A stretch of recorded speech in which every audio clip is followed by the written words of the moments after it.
Welcome to my video. We have Bananas and Avocado by Melodrama on iTunes. Hi, I'm sick again. That's what, 3 times this year so far? I love it. I love my immune system. Alright, today I'm gonna be talking about the either third or fourth story I made. It's called Stay Again, which is not a creative title. And it's another one that's just a romance story without, like, too much pizzazz, like, they're both humans and whatnot. I nipped that concept in the bud early on in my story making days, so I think that might be the last one like that I ever made. I don't know, man, I just like magic and stuff. It ups my interest factor by like a fucktillion. So yeah, on to the story. So this is Tamara. Her design was just what I imagined my dream girl in 2014. But yeah, the story starts with Tamara at a sleazy bar at night, and she's on a date with a guy her friend sets her up with. And the guy's like mad nasty, like getting too close and trying to feel her up and shit, thinking like there's no way she's not interested in a stud like him, even though she keeps scooting away and trying to make excuses to leave. And Tamara, she looks confident because she's tall and stunning, but really she's very awkward and shy, and she doesn't want to make a scene, but she needs to get out of the situation. Then suddenly, someone behind her yells at him to, like, let her go, dude. You're nasty and she doesn't like you. So they both turn, and it's this tiny little redhead girl with, like, the fury of 1,000 suns written on her face. And the guy's like, what the fuck? You're like 12, get out of here. Plus, I'm totally hot, and she totally wants me. Also, I think that you want me too. He's like super drunk. And he leans over to touch her, and she just like deadass punches him in the face. So he's knocked out, she's escorted out, and Tamara leaves to find her and thank her for that, cause oh my god, oh my god! And they start talking. The girl's name is Lucy. She's not 12. She's actually 26. She just doesn't fully look the part. I was kind of self-reflecting here. I'm almost 20 and people still think I'm in middle school. Lucy also teaches self-defense classes, so she knows how to handle situations like that. And Tamara is 24. She works at JCPenney's and she has no car. Whoa, she has no way of getting home because the guy drove them there.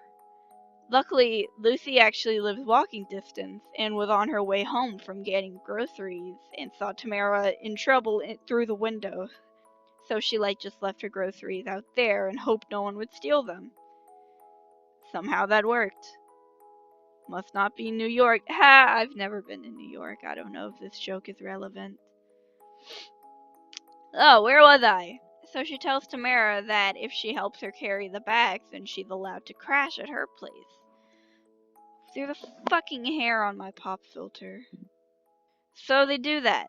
Tamara takes the couch and notices Lucy has a giant cabinet full of DVDs, and mentions that she never watched one of them. And Lucy immediately declares the movie night. So they watch the movie, and they both fall asleep on the couch, and they wake up snuggled together. Hell yeah. The next day, while Lucy starts making them breakfast, Tamara starts texting her friend and asking for a ride back home. And Lucy, not even knowing what Tamara's doing, just like offhandedly mentions that Tamara could stay the day if she wants. There's like more movies they could watch. So Tamara tells her friend never mind, and she stays for another day and falls asleep with Lucy on the couch again. And Tamara doesn't want to leave. She likes Lucy, but she doesn't want to overstay her welcome. So what she does is she's like, I'll just stay until Lucy tells me to leave. And Lucy does not tell her to leave. So Tamara just stays, and it kind of gets a bit weird. Because she's she's like not paying rent. She's just staying in this pretty much a stranger's house. But I mean, they're quickly becoming friends and then besties. Lucy brings her to one of her self-defense classes, and they like run errands together, and they're stuck at the hip the whole time until one day Tamara gets an angry call from her boss saying if she doesn't come to work the next day, she's fired. Whoa, Tamara is too blinded by her crush to remember that she has a job. So she leaves finally and goes back to her boring routine. It's not until the next day that they both realize, oh shit, we didn't exchange numbers. We don't even know each other's last names. Tamara knows where Lucy lives and works, but Tamara's pretty harsh on herself and thinks that she'd seem like some sort of stalker if she shows up there, and hey, maybe Lucy didn't want me to stay for so long, but just didn't want to say anything, and oh man, she probably hates me anyway, actually. On the other hand, Lucy's like, she knows where I live and where I work. If she wanted to see me again, she'd show up. She hasn't, so I guess she doesn't.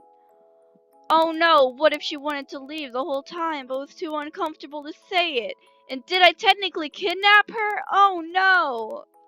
So it isn't until about 3 months later when Tamara's just doing her thing at JCPenney's, clearing out the dressing room, when she bumps into Lucy, who is shopping for clothes. And Lucy's instinct is to squeal and push her into a dressing room. And Tamara's first thought is, oh fuck, my crush just appeared out of nowhere and tugged me into a dressing room. Holy shit, I'm about to have the most romantic moment of my life. And she looks down and Lucy is crying. And she's like, oh, okay, never mind. And Lucy's just spewing out tons and tons of apologies, like, I'm sorry if I made you uncomfortable, you could have left whenever you wanted, and I should have made that clear, and I don't know if that was technically kidnapping, but if it was, please don't press charges, I don't make that much money. And Tamara interrupts her with just a big, heartfelt hug, and she tells Lucy that she missed her so much. And Lucy stops crying and just sinks into the hug. And they pull apart, and their faces are so close. It wouldn't be that hard to just lean in a little. But in that moment, Tamara's manager starts yelling for her, and she remembers that she's an employee, and they're in a JCPenney's dressing room. And if she makes out with a cute girl in a JCPenney's dressing room that she works at, she might not be able to work there anymore. So that's a bummer.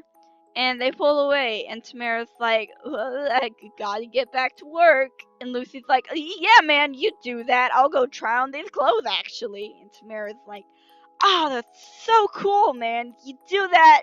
See ya. And Tamara goes back to work, and Lucy finishes their shopping and leaves. And it isn't until like 30 minutes later that Tamara realizes, fuck, I still didn't get her number. They're idiots. I love it. The store's closed, but she still needs to do some last minute things since she's the one who's locking up for the night. So she can't just bounce. And Lucy left like a while ago, so she's not going to be able to catch up to her. I mean, I guess she could go visit her work or home the next day, but wait, what if Lucy was just saying all those apologies because she was afraid she was going to be sued for kidnapping? Oh no, Tamara made her cry because she thought she was being sued. Of course she'll never want to see her again. And this is like going through Tamara's head as she finally finishes locking up for the night, and she walks out of the store to find Lucy standing there, arms full of shopping bags, hunched over, and just heaving for air. Lucy sees her and is like, oh my god, I am so sorry. I was like halfway home when I realized that I didn't even get your number. So I didn't think. I just ran back here as fast as I could, and oh my god, I can't breathe. That was like a super long run and even more exhausting carrying all these bags. And Tamara just like breathes a sigh of relief and walks over to her, and with a spout of confidence that she has never had before in her life, says she can help Lucy carry the bags if she'd let her crash at her place. See, that sweet parallel. Lucy smirks, fills one of Tamara's hands with bags, fills the other with her own hand, and they're off to Lucy's place. The next morning, Tamara wakes up in Lucy's bed. You know. And she goes downstairs, and Lucy's plating breakfast. So Tamara creeps behind her and hugs her, and Lucy turns to her, and this time, she assures her that you could stay again if you like. And Tamara smiles and says, I'll stay as long as you let me. So that's stay again. There's some parts of the story that's obviously made up by a 14-year-old me who was just starting to make stories. Like, for instance, I remember specifically Tamara stayed at Lucy's place for a month the first time. And she didn't get fired and didn't get a call from her landlord or literally anyone concerned with the fact that she was missing for a dang month. Whoa, I still burped, but this time it just scared me. But all in all, it's still a sweet story. Tamara is one of my favorite character designs. She's so pretty. And I'd give it a 4 out of 10 chance that I'd unabandon this story and make it into something like a comic or a book. It's not as like convoluted or detailed as most of my other stories, since it can easily take place on Earth without any like history rewriting and adding of magical powers or abilities or whatnot. But you know, it's a charming story. Thanks for watching. I hope you liked this story at least a little. I need to just honestly pass out and not use my voice for another week, or like move somewhere with free healthcare. I don't know. Alright, love you, boos.